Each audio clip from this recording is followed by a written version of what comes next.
The length, breadth and height of a room are in the ratio of 3:2:1. If the breadth and height are half, while the length is double, then the total area of the four walls of the room will, let's say, length, breadth and height initially,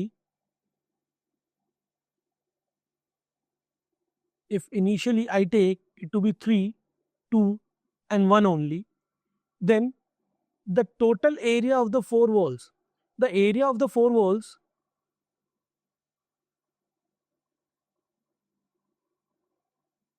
will be twice length into height plus twice breadth into height. In this case, it is 3 into 1 plus 2 into 1 or 10. Now, if the breadth and height are halved, so later breadth and height are half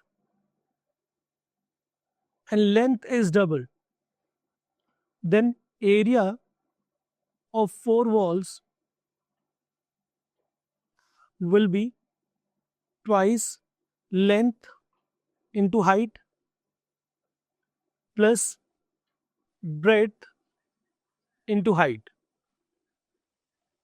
So this is 2 plus 3 and half, which is 7/2.